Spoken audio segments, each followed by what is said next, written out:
I recently read a story of someone trying to explain their job role to a friend. "I facilitate stakeholder alignment across cross-functional work streams," she said. Then she laughed. I genuinely don't know what that means anymore. If you're not in the corporate world, this sentence might baffle you. I know it baffled me until my wife, who works a data science job, explained it to me. The role likely has to do with project management, but even then it seemed pretty vague. I kept reading more stories like this one. Some people arrive at their job at 8 a.m. and leave at 8 p.m., but they can't name a single palpable thing they did in those 12 hours. Others say they can do their full-time job in about 3 hours a day and spend the rest of the day doing whatever the hell they want. So that got me thinking, just how many BS corporate jobs are there? If companies know they could save money consolidating these job roles, why don't they? What are the economic and sociological consequences of so much administrative and corporate bloat? And is AI helping to get rid of these jobs or just make everything worse? That's what I want to find out and explore today.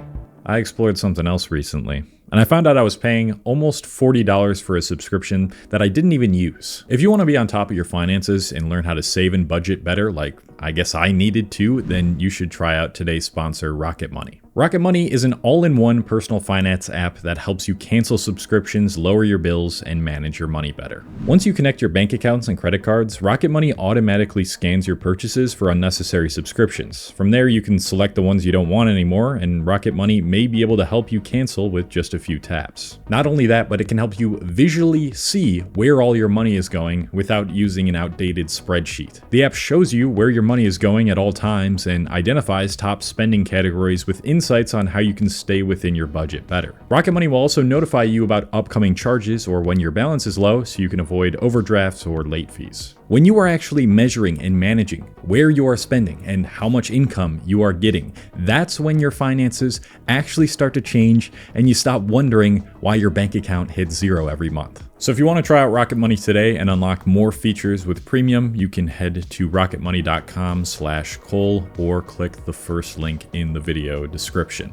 The Industrial Revolution. It's kind of at the root of every modern problem. Don't get me wrong, it did provide a load of solutions helping the average lifespan skyrocket. But it also accelerated everything else, including company size. In the late 19th and early 20th centuries, as industries scaled up, like railroads and textile factories, the need for coordination across vast workforces became essential. Innovations like the assembly line, scientific management, and the M-form corporate structure were social inventions aimed at improving efficiency and managing that ever-growing complexity. Alright, hold up. What the hell do I mean by scientific management and M-form corporate structure? Honestly, I had no idea what these terms meant either before researching for this video, so let me explain it to you. Imagine your boss standing next to you with a stopwatch, literally timing how long it takes you to move a box. That's what mechanical engineer Frederick Taylor calls scientific management. He thought workers were basically machines, and if you broke their tasks down into the most efficient motions possible, companies could squeeze maximum productivity out of them. Granted, if you read some quotes from his book, it does seem like he meant well. He thought that if you increase productivity, it would increase wages for workers. But in practice, it usually tilted toward management's benefit, as we've now seen over the past century. Then came the M form, which is short for multi-divisional form. You can think of this like a group project where instead of one kid doing everything, you split into smaller teams. One team runs marketing, another runs production, another runs finance. Each division has its own mini-boss, and those mini-bosses report up to the CEO. It's like a Discord server with separate channels and moderators for memes, gaming, and venting. Without that, you'd have total spam in the general channel, and no one could function. By the way, I just released a free Discord community. If you want to join and meet cool people, you can go to the link in the description. The M-form structure for large corporations seemed to be working. Companies that made the transition received up to 30% increase in profits in the first year alone. But despite that, there was one group of people that didn't like the added cost of hiring and training employees. The shareholders, of course. During the 1980s and 90s, there was actually a big push to get rid of all these mini bosses and managers to make companies leaner and thereby increase profits even more. But as much as they wanted to get rid of what we typically think of as BS jobs, they couldn't. Corporations became more complex. They had global supply chains, outsourced contractors, product lines, and compliance obligations. Somebody needed to be in charge of coordinating all this stuff. And who do you hire to coordinate? The middle managers. Remaining managers got overloaded, so companies quickly built the layers back up again.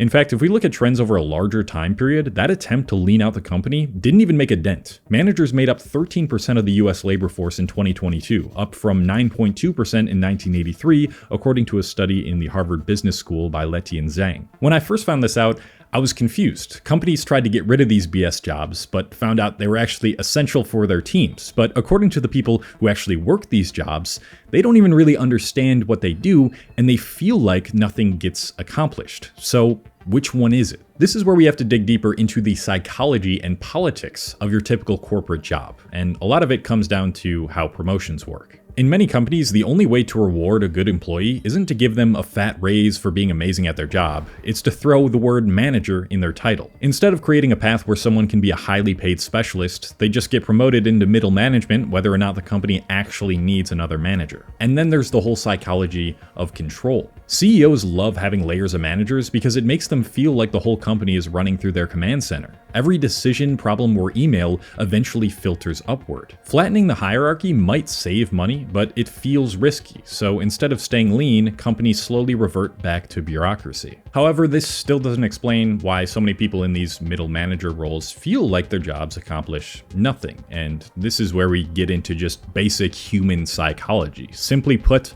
coordination doesn't feel like creation. Sending emails, translating executive speak, and updating PowerPoints doesn't give the same satisfaction as building a house or writing code. Add in the fact that most jobs don't really need 8 full hours of focused effort, and you end up with people dragging out tasks or inventing busy work just to look productive. According to Asana's Anatomy of Work Index, 60% of a person's time at work is spent on work about work and not on skilled work. Globally, over the course of a year, the average knowledge worker spends 103 hours in unnecessary meetings, 209 hours on duplicative work, and 352 hours talking about work. In other words, corporate work often feels less like work and more like roleplay. You log in, move some documents around, sit in meetings, and then log off wondering whether you actually did anything. Does that mean nothing was accomplished? Well, in many cases, as we can see from the data, yeah, it is the case, but not necessarily. Humans just crave meaningful work that produces tangible results. And when you're simply just in the middle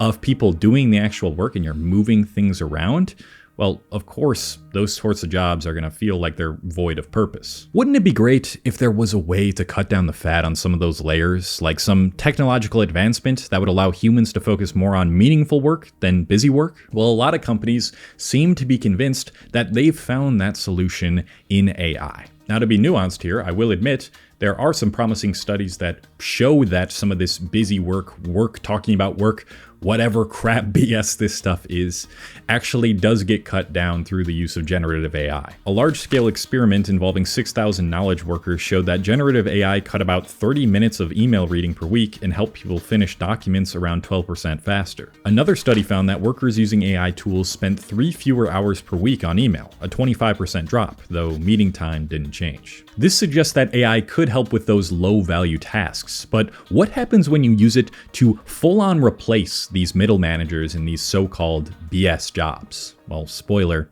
it's not good. A Business Insider article highlights the name for this shift: the Great Flattening. Just about every big tech company has had mass layoffs since 2022. And just when it felt like hiring and team size was ramping up again, AI really started making waves in these industries, and they're all reporting that they're trying the same thing again. In September, Amazon CEO Andy Jassy ordered a 15% increase in the ratio of individual contributors to managers by March. The result? An AWS manager told Business Insider that the flatter structure had since put more burden on her team's employees to report on what they're doing day to day, in addition to their actual work, since managers have less time to inspect people's work. This manager added that they were spending more time in meetings as they took on a more diverse group of direct reports. This anecdote highlights a broader trend happening with more companies adopting AI. They think AI is sophisticated enough to replace the work of multiple employees, but in many cases, all it's really doing is putting more work and problems onto the employees who survive the layoffs, and in most cases, I think,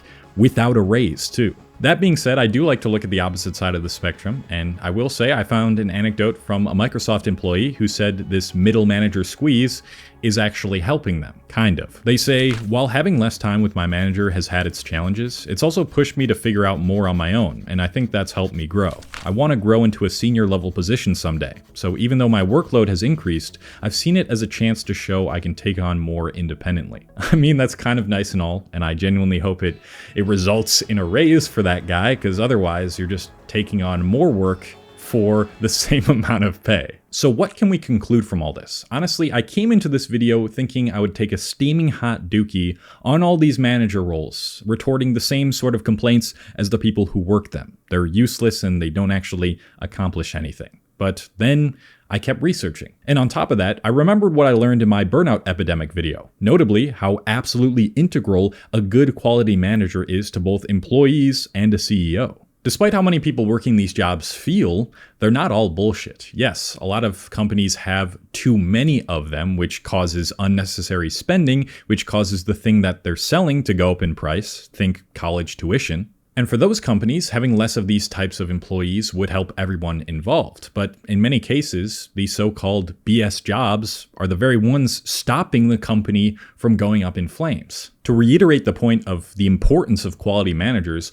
my wife currently has a couple managers that shift the work around, that talk between hierarchies, and she finds they are not the most competent. And if she had someone doing that work who is really high quality, who she's had in the past in previous jobs, she said that makes the job so much smoother and easier. So yes, these jobs do matter. It's just simply in not having too many of them and making sure that the people in these jobs are actually high quality. I think the biggest problem that needs fixing in these jobs, since I don't really know if they're going to go away in the corporate world, is that feeling of a lack of accomplishment on a daily basis. How do we start shifting a role that inherently feels meaningless into one that makes each middle manager feel like they're working on something tangible? If that isn't possible, I'm all for the idea of quiet quitting and using your corporate slop to fuel something you're passionate about. If you find that your current job is producing no meaning, you should be doing everything in your power to work on things outside of that job that do give you meaning and that could lead to a life where you no longer need to be in this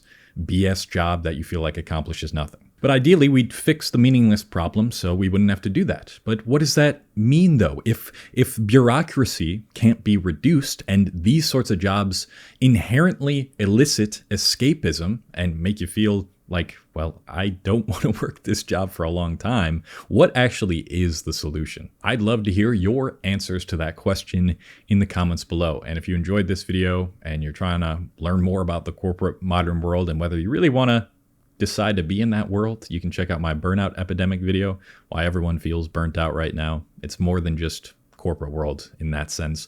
And I'm going. Yeah. Bye.